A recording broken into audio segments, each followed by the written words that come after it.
All right. Just to let you know, so I'm trying out some avant-garde presentation tactics tonight. So you guys are my guinea pigs on this. So we'll see how this goes. Let's do it. Um,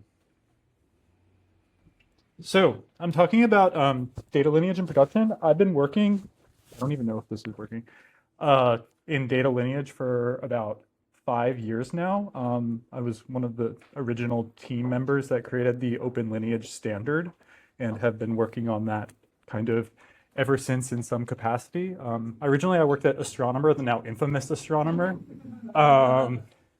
and baked it into Airflow, but since have kind of grown it and evangelized it into like many different forms. So I'll kick this off. So I might enlarge this a bit. So about me, this is my bio. I hate PowerPoint presentations. I wrote my own substandard presentation format for some reason, which is this. I hate gratuitously used adverbs. I hate uppercase, like small fonts, love being taciturn, laconic, precise, and terse. I like the San Jose Sharks. I'm not an anthropic sleeper agent. I'm mostly made out of Achilles heel, and I like second person writing.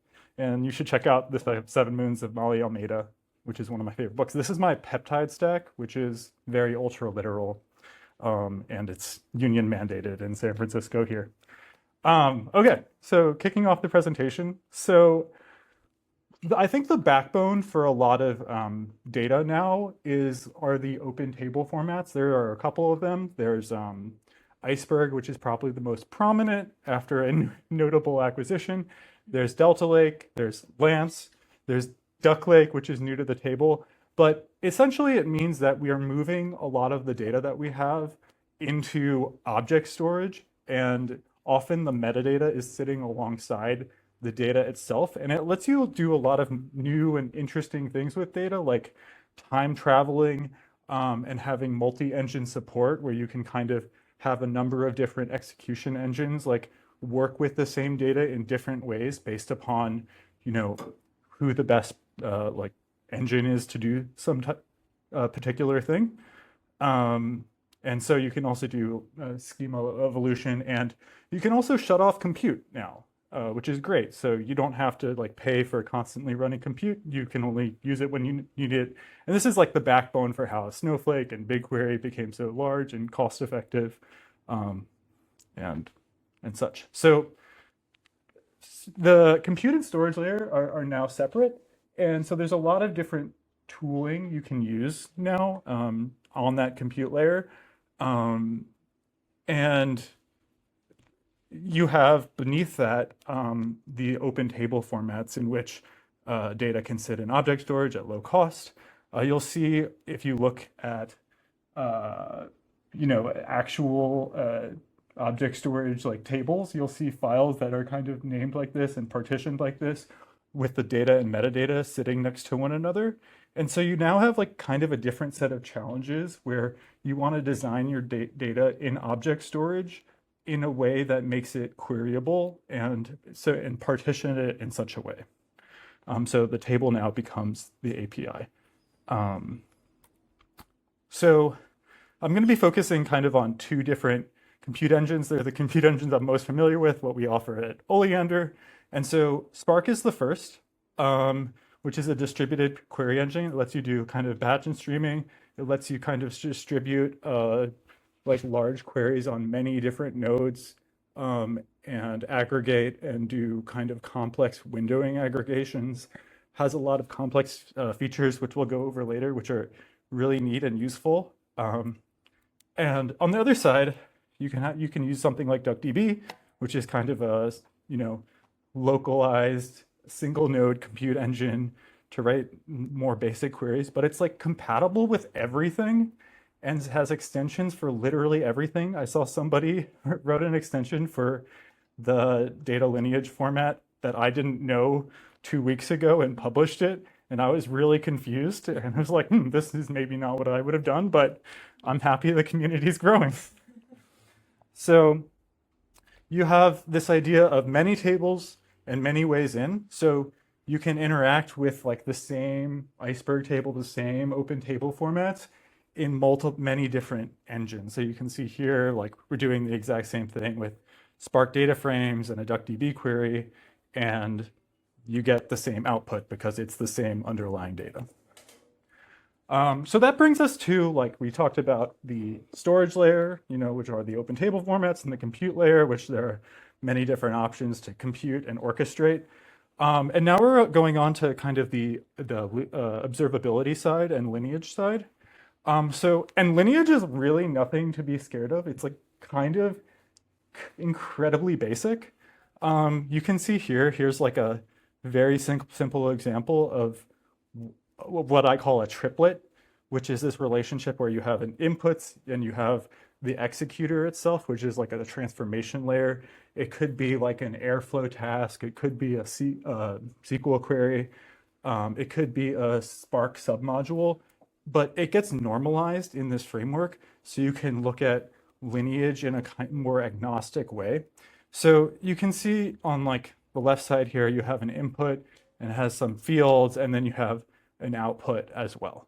And so that's like the most basic form of what OpenLineage is and how it works. And it's why it's become like kind of ubiquitous, and there's a lot of producers of it now because it is so simple to produce an event. And you can add like other types of attributes. We call them facets, which is a word I don't love in some ways because it reminds me of a diamond, but it's kind of just another like sub JSON property that is optional, but it kind of increases the amount of information you're able to project in an event. So in this example, we also can say this is like a column lineage facet, where we say like these two columns can be derived to make these certain other columns in this other table. So in this example here, we had like a job in the middle. In this example here, we have no jobs because we're doing like column to column, table to table lineage. And that can all be derived from like this open lineage concept, which is really just a schema that you have to follow. So any open lineage backend can accept these events, and there are a lot of them now, including Oleander, including Google, including Datadog, including AWS. So there are like a lot of people that can receive this now. So this is a question I get a lot from the community is, why would you attempt to do something instead of nothing? Why not slowly submerge yourself into a bathtub of your own tepid tears and reflect on AI can entirely spout everything you've ever learned without effort, exhaustion, or cortisol? And so I have to answer this question as a co-founder sometimes.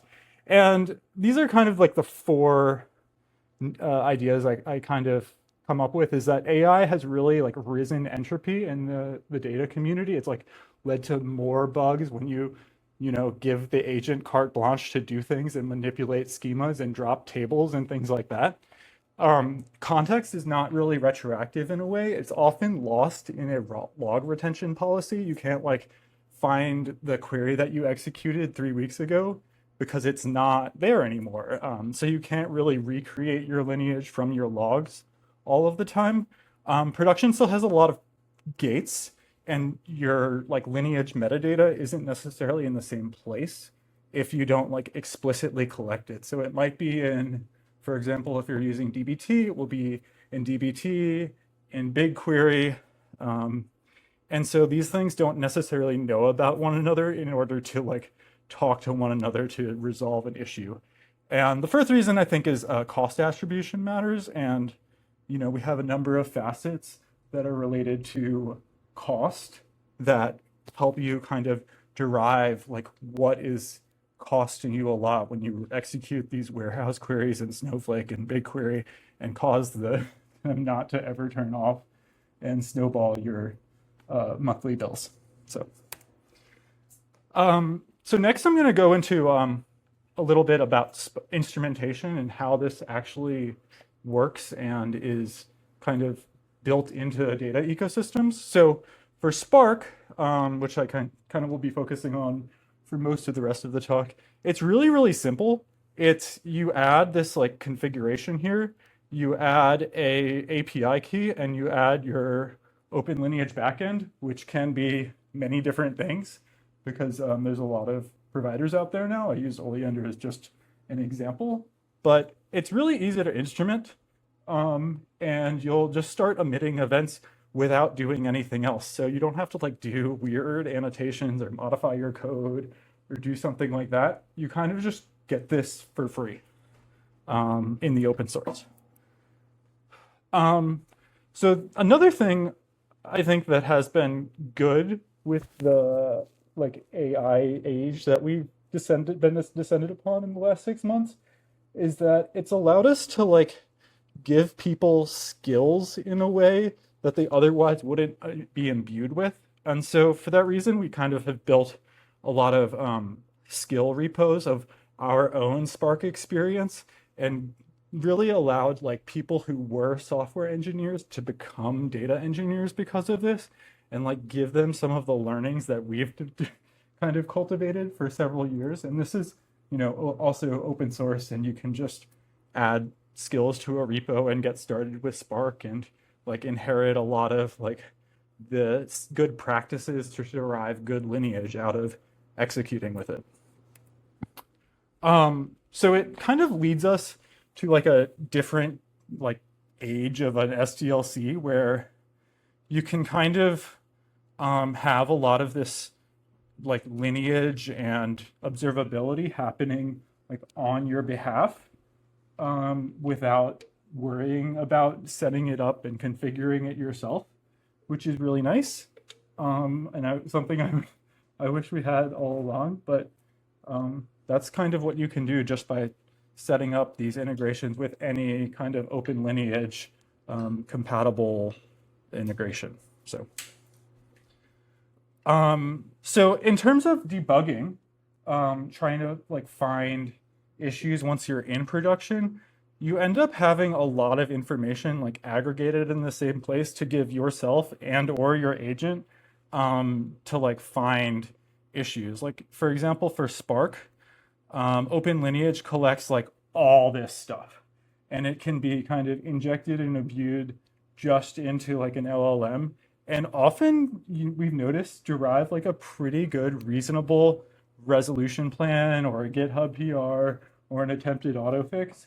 And so this makes debugging like a lot less painful once you're kind of instrumented in data awareness.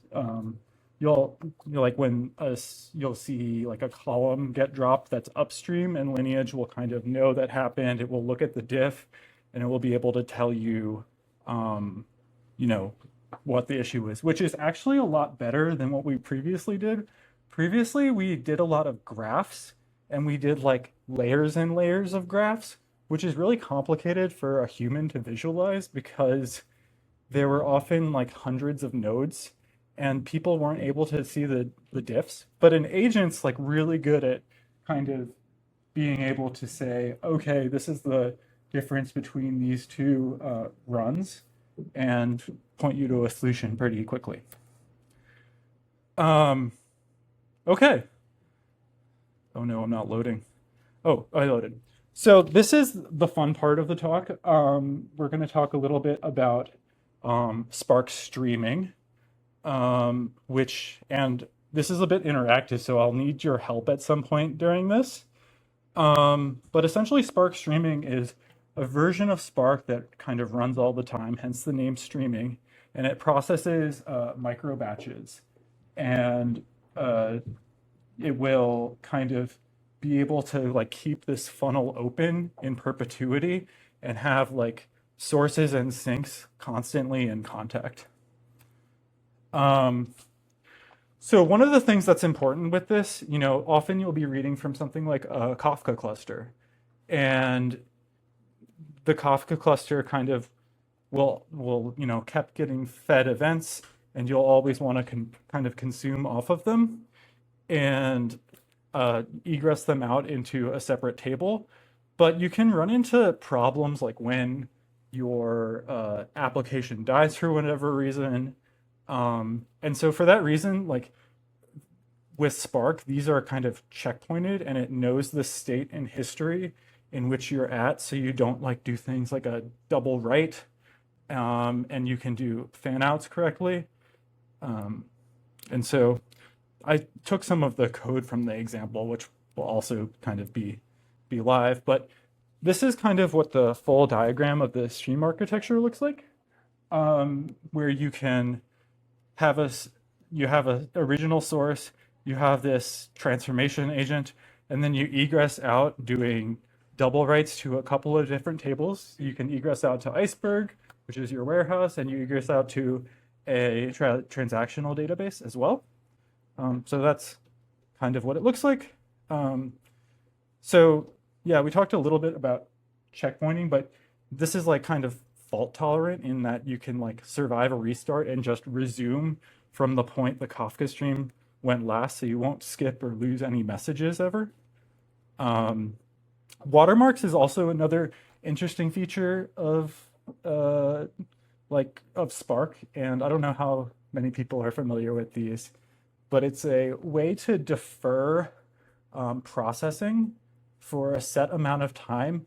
So you can say, I am okay receiving an event 30 seconds after I want to do a windowed aggregation. And I'll be able to show you kind of what that looks like in the demonstration. So I'm gonna skip over to it here. So this is where I need help if you guys want to help me out and look at the stream. You can also go to this link. And one of the things you can do is just send messages. And if you want to send nice or mean messages, that's cool. That's part of the fun. And QR code is deactivated. oh, it is? Oh man. Once you pay. Oh no.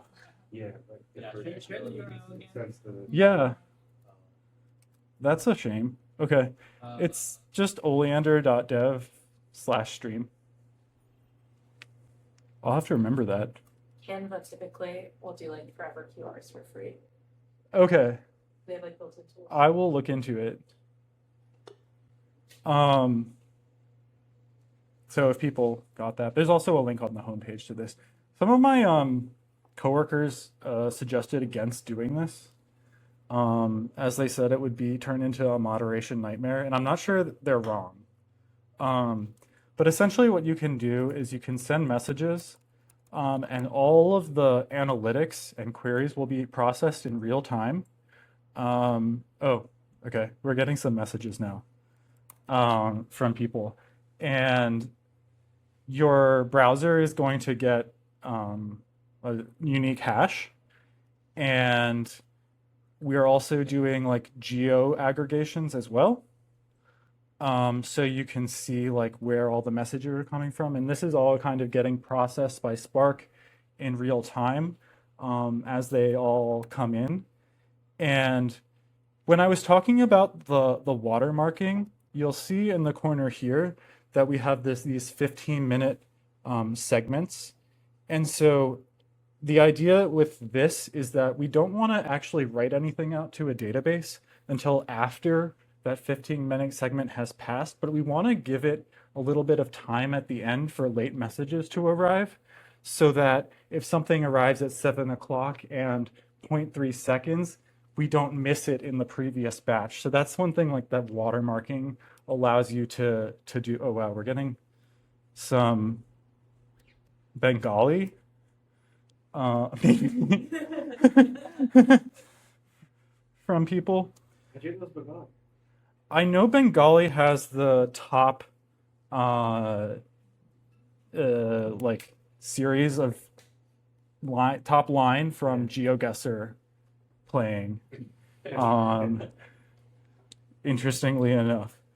So anyway, that's what this public stream does. It does this like Kafka to Spark to transactional into warehouses as well, with all these real-time metrics being computed and the globe being put together. So that's the demo, and I think that's it for me. So thanks. You're welcome.